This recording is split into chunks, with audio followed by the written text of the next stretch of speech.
All right, Kyle. Yesterday we were talking about ski jumping, so I had to look some stuff up.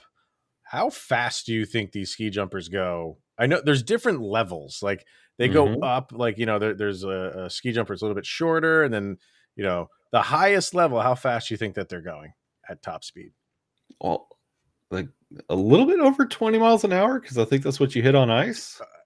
dude? You're going 70.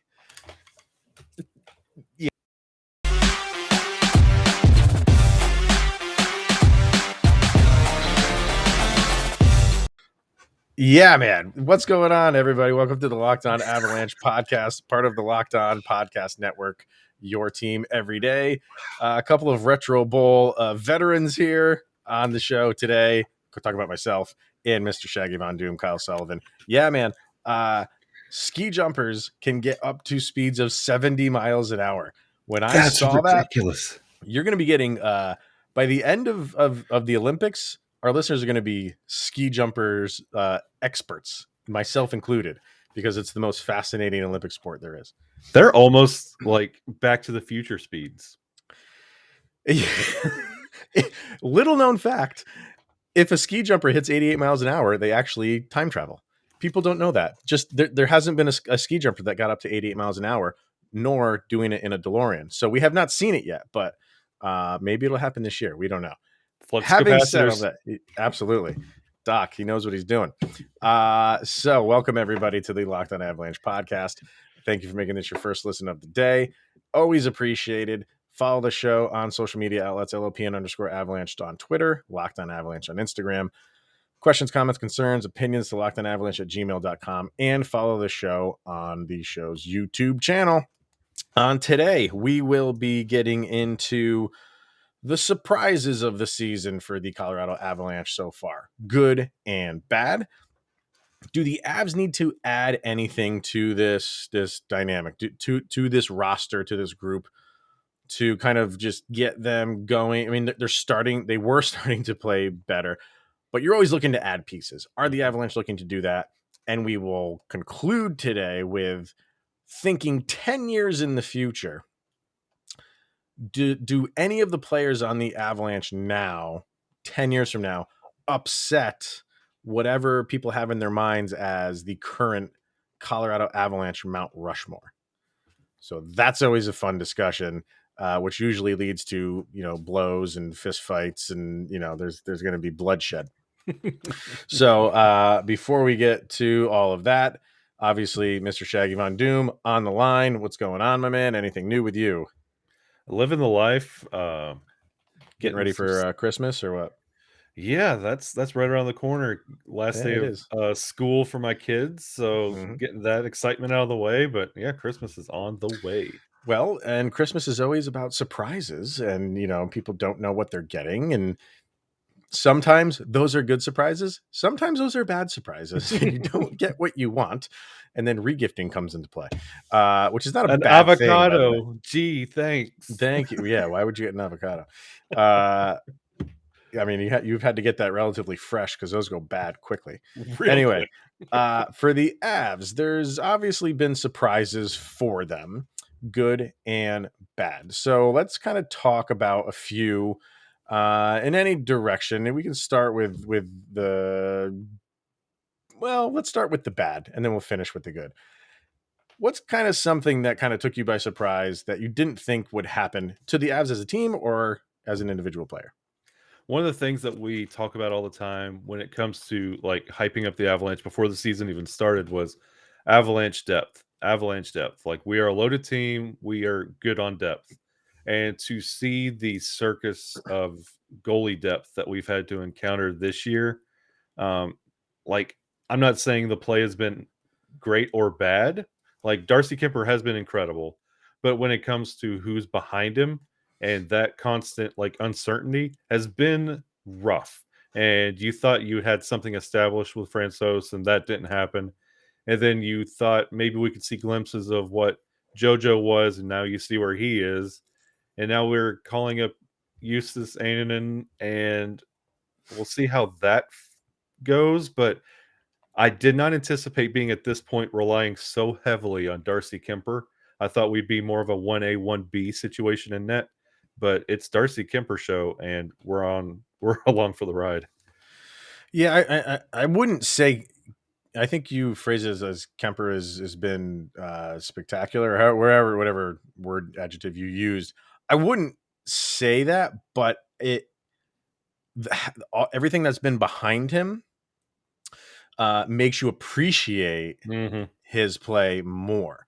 I think he still has some more to give, more to offer. He was another guy that was kind of on an upwards like trajectory and playing. He was starting to get like comfortable, starting to play better. But yeah, I mean, you didn't have the Pavel Francouz there to kind of give him a reprieve and have come in and Francouz do what he needs to do, and then Kemper can get right back out there, and you didn't have that. So I think Kemper maybe like felt a little bit more pressure because Mm-hmm. everybody backing him up now was kind of inexperienced guys.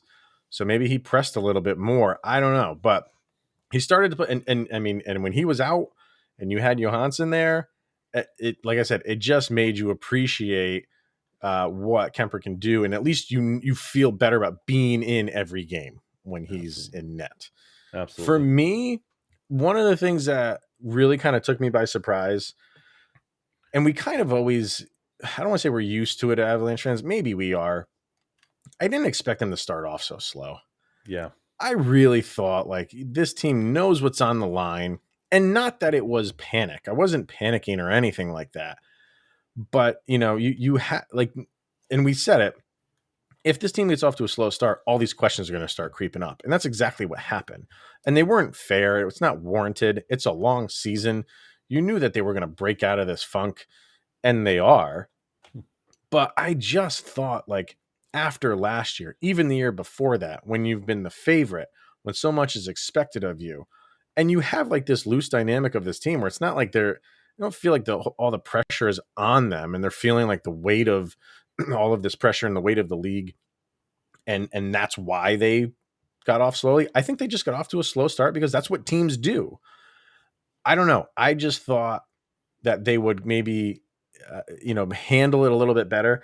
And you see teams like Carolina and Florida and Edmonton Mm-hmm. get off to hot starts. So teams can get off to hot starts.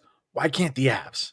Yeah. And that's my problem. It's not like every team. It's not like these teams that like Buffalo got off to a hot start.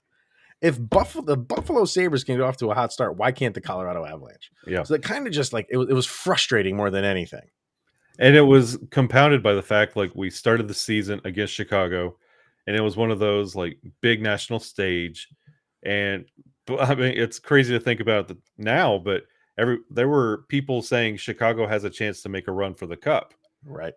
And it was one of those like super hyped games, and we handled business.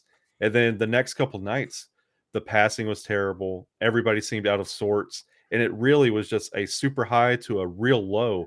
And for those listening, like me and Chris are like friends when we're not on the show, and Hmm. when we're watching games, we're like, we can't pass. And it's like making those observations where it's like this team that you had so much faith in after that Chicago game, you're like, what's going on here? And what like Yeah. when is Nathan MacKinnon going to score and stuff like that? It's just like it sticks Right. out to you, and that start was just so rough. And it's also kind of sucks now that we had to stop because we finally started clicking. Yeah. So So now this is like coming into a new season again, kind yep. of. And it will make you think at the end of the year, if they end up with 108 points, what if they'd gotten off to a good start? Exactly. You could add another 10 points to that or something. Like it just made, and I'm not saying like 108 is bad by any stretch of the imagination. Mm. It's just, you play the what if game. Like, man, I just wish they got off to a good start.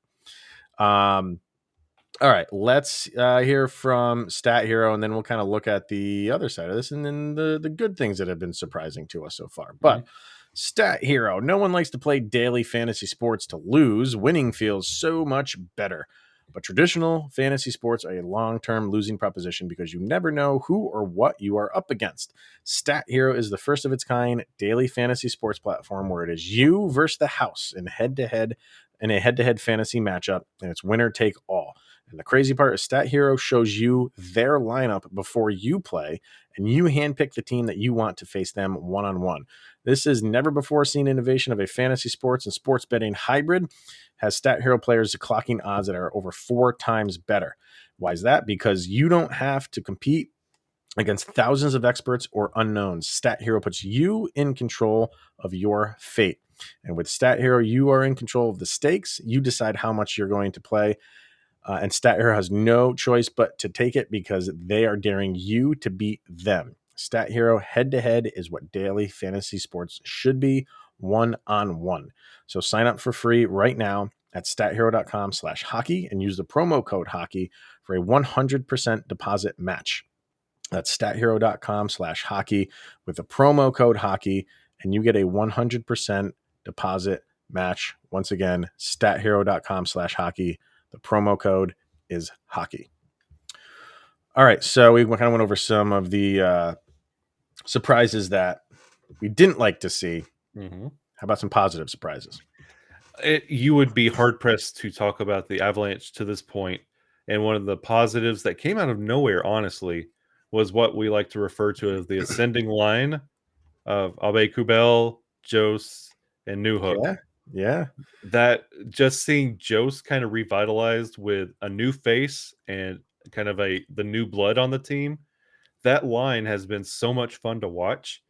Granted, it's kind of like it's slowed down a little bit, but when they were clicking, they were a fun line to watch. And seeing that production from what was like third or fourth line, like it was really incredible to watch, and especially seeing Jost like take the lead on that line. That was just a really good thing to see this year for Avalanche fans. And just again, Joe Sakic seems to have these the Midas touch with stuff like that. And a lot of times when you're claiming someone off of waivers, Mm-hmm. they're not, going to do a heck of a lot. But the fact that Abe-Kubel is a everyday player and someone who is making a difference on this team, very, very impressive. I agree with that. That line has been really good, really exciting to watch. Yeah. Kind of a specific player for me, you got to go Logan O'Connor. Has Mm-hmm. been a pleasant surprise, and maybe even a step further than that. That's not a shock to anybody that we're saying that he's a surprise, but what he's done on the penalty kill makes being a player down kind of exciting. And Mm-hmm. that's not what you want. It's always when your team takes a penalty, it's like, oh man, just get through the next 2 minutes. For Avalanche fans right now, it's like, bring it on. Yeah. I don't think you. Oh, you see my cat over there? She's taking my. Yeah, I got both of them down here right now. They're going to go crazy. I think my lights might shut off soon, but um, but yeah, and the Avalanche are tied. I don't think Vegas got a shorthanded goal recently because the Avalanche are tied in shorthanded goals across the league with Vegas, and that's something that they are never ever. I mean, that's a hard thing to do. I get it. That's one of the most difficult things in hockey is to get a shorthanded goal. And the fact that the Avalanche are tops right now, tied with Vegas, it just gives another dynamic of this team that's exciting to watch them. And it's all because of Logan O'Connor. And we said it before, he's just so good at reading a play. If a pass is going to be telegraphed on a power play, your team has a power play, he is going to jump on it. He's good. He's good to watch on all aspects of the game, but specifically the penalty kill. Yeah, and he's one of those talents that he kind of knows, like, this is my chance to shine. Like, you love seeing that, like, these young guys, like, when they realize, okay, I understand how things go here in Denver. I know what I need to do. And when they finally take the reins and start playing over what you anticipate, it really stands out. And he's been consistently performing. And to one of those that you're like, we should give him a shot. And when you see him in the lineup, you feel a lot better about things. Right. And just his tenacity and his hustle, his scoring, just everything about him. And he's been I completely agree with you. He's been a huge surprise this season. If you would have Yeah. told me he would have this production at the beginning of the year, I probably would have laughed. Yeah. And I think maybe another thing quickly that surprised me is the number of prospects the Avs have had to dip into this year. Hmm. It makes sense because of all the injuries. Yeah. Like, when you have this many injuries and COVID is an issue, I wasn't expecting to see Justin Barron this year. And I Yeah. say that knowing full well he was like the last guy cut. It was going down to the wire, and I think he was the last guy sent down. So even having said it, I wasn't expecting to see him, but and Newhook went down to start the year. Like, so you've had Newhook, you've had Byram, Ranta started Yeah. the season with the Avs. He's now back down with the Eagles. That's fine. I still expect a lot from him. You've had Barron, so you've used a lot of these prospects, which is good for the Avs because we talk about their depth, and a lot of the times the depth it doesn't go beyond Newhook and Byram when it comes to the prospects. But you gave Ranta a shot. You Hmm. gave Byram a shot. So it's good that those guys are getting like their feet wet. And that's only going to help them progress as this year goes on and obviously future years. Yeah, it was. I completely agree with that as well because I'm a huge Sampo stan, and Yeah. to see him get some time in Denver, I didn't think we'd see him this early, especially because it's a yearly thing with the Avalanche. We always give like Dries and Kaut the usual run around, like they kick the tires, like what's going on with you this year. I didn't anticipate seeing Sampo so soon, and Justin Barron especially. Like that was Hmm. very surprising, and they a couple of the prospects have shown out. A couple of the prospects have just shown up. So, Yeah, you're getting everything from them. mhm, Like Byram, I think was the most consistent. Newhook got sent down when he came back up, taking advantage of that opportunity to come back up. He's solid now. It's way too early to judge on Barron. He's only had mhm, 2 games, but the fact that he's there is good. And now I want to see Ranta replicate what Newhook did. yeah, You got sent down. When you get your next opportunity, learn from what you were up there originally and what you learned down with the Eagles, mhm. and then just go forward from there. So a lot of good things coming out of the prospect pool for the Avs. Anything that you're thinking they should be looking to add at some point? Is this team good as it is, or are other teams like, I talked about it when Vegas acquired Eichel? Is that forcing the Avs' hand to make some sort of move to make this team even better than it is? Or are you happy with status quo right now?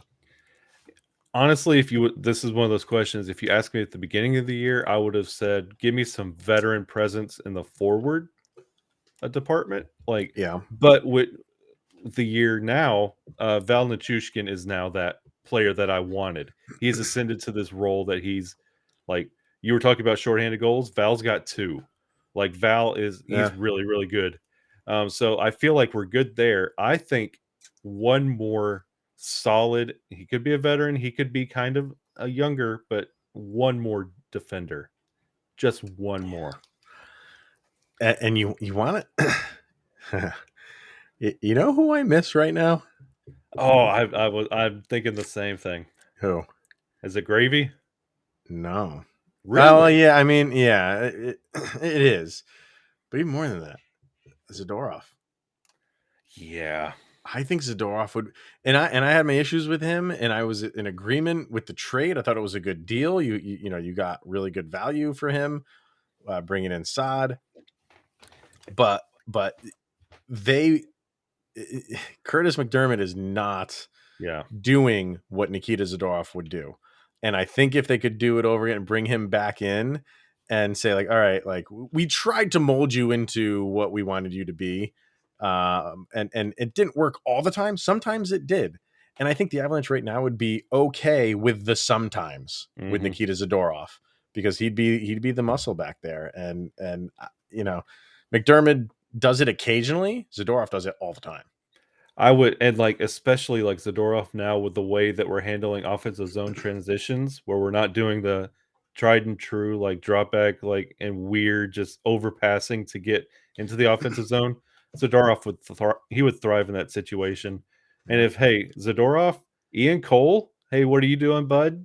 Ryan Graves, "We miss you guys." I know. That's like that's a very good point. Like those three guys, I bring them back in a heartbeat, and because just of the constant up and down of Curtis McDermott. Yeah. And Zadorov, he's got a nasty shot. Like Yeah. he's not a scoring machine by any stretch of the imagination, but if he's got an open shot, he can get it on net.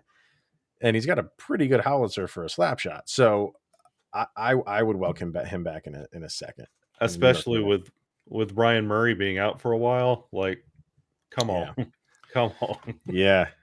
So, and if it's not Zadorov, somebody like him, I don't know who's out, who would be available right now. And I think Zadorov I think he's out. I think he's on the COVID protocol. I think Graves is too. Everybody on that team is right now. Yeah, so, true. Yeah. All right.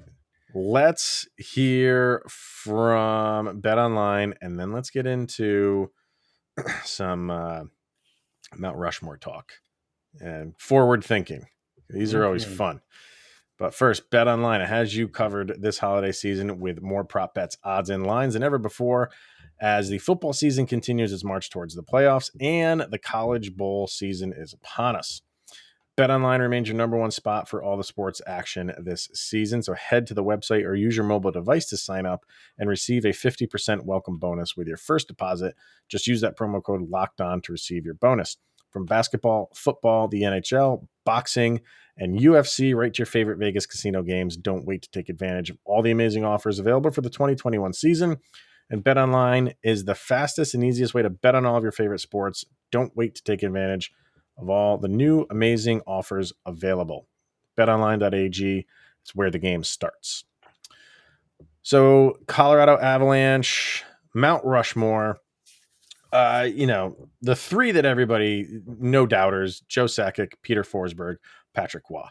The fourth one, and I think you were a guest on when we did this before. I think you were. And, we discussed who that fourth one is. And you can slot in anybody, not anybody, a number of guys into that fourth slot. Some would say Milan Hajduk. Some would say Adam Foote. Some would say Alex Tanguay. Some would even say Ray Bourque. You know what I mean? Like that's open for debate, the number 4. So let's fast forward 10 years into the future. Maybe even if you want to go 10 to 15 years in the future. Does that Mount Rushmore look any different from top to bottom? I mean, I think I'm still comfortable putting Sakic in there. I think I'm still comfortable putting Waugh and Forsberg. And that fourth spot is now even more broad because you have guys like Nathan MacKinnon, if he finishes his career with the Avalanche. You have guys like Gabe Landeskog, who likely will finish his career with the Avalanche. You have Cale Makar, who hopefully will finish his career with the Avalanche. Those 3 guys specifically, and you can even throw in there Mikko Rantanen. So those 4 guys, or if there's anybody else you want to throw out there, because we're talking in the future, if you want to say that Bowen Byram comes back and is on Cale Makar level, go crazy here. What is your Mount Rushmore in 10 to 15 years for the Colorado Avalanche? I like how you think that the top 3 on Mount Rushmore are so locked in. Right now they are. You don't think they are? I think that third spot with what we have on this team, that's a very soft chisel in that mountain. I think Forsberg. Oh, dude. Tread lightly. Here we I'm saying this, and once I explain it a little bit, maybe people understand. Okay. And maybe people will hate me. Come at me. I'm All listening. Right. This is good. I think we fell in love with the idea of Peter Forsberg. In hindsight, he was hurt a lot. That's true. That is true. Right. And like the mindset we have around Peter Forsberg was he was a vital piece. He wasn't there for a lot of it. He was hurt for a lot of it. I think, honestly, right now, if things keep tracking the way they do, and I think because of his story, I think Gabe Landeskog might end up taking Peter Forsberg's spot on that Mount Rushmore. That was a very Mario Lemieux, Sidney Crosby moment of a baton passing with Joe Sakic and Gabe Landeskog. Right. And everything Landeskog's done for this team, sticking with us when he had every excuse and reason to get out. He's been through the bad years. And when this is all said and done, if he has just a cup, I see him easily getting that fourth spot. Who comes Yeah. behind him? Who knows? Well, and Forsberg is up there, and I think rightfully so. And yeah, I mean, he did have a lot of injuries, but so take all that into account and the stats he produced. It's almost like Terrell Davis with the Yeah. Broncos. Like, he once he got hurt, that he could never recover from that. But what he produced in a short amount of time is got he what he did in a short amount of time, guys can't do over the course of an entire career. Mm-hmm. So, and Forsberg was kind of, I mean, he was just a rock, man. Like he is my favorite Av of all time. Same. So much fun to watch, so productive. The injuries hurt him.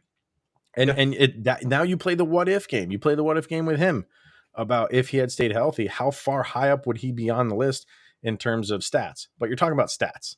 And when you do this stuff, you have to kind of separate or put it all together and have stats as one metric and what they meant to the team as the other. Mm-hmm. And you hit the nail on the head with Gabe Landeskog, because Gabe Landeskog is not going to be blowing doors off stats records here and there. But what he has meant to this franchise after, he's played 18 years with them, I would leave those three guys. He might be the fourth, Gabe Landeskog. He is the face of the franchise and will be for the next 8 years.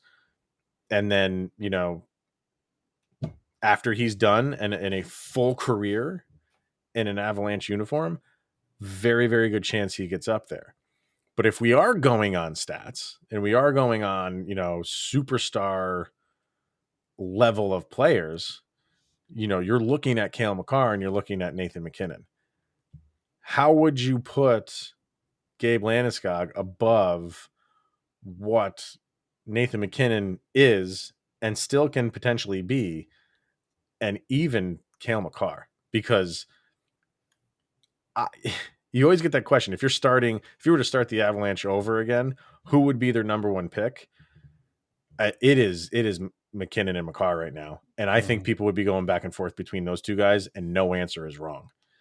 So think 10, 15 years in the future, what those guys will mean to this franchise in terms of what they bring, superstardom and stats.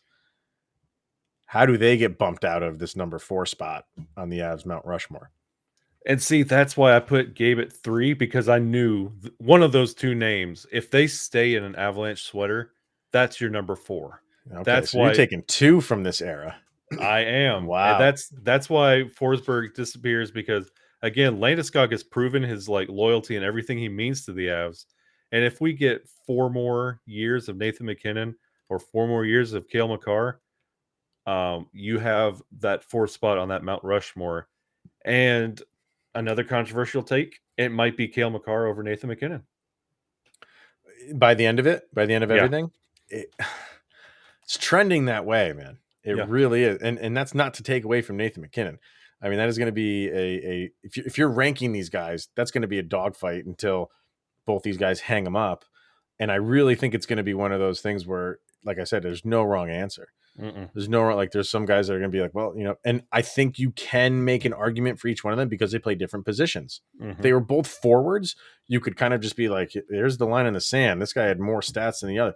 But because they're playing different positions, I think you're going to see Cale Makar do things at the defensive end that a handful of guys have done at Nathan MacKinnon's position.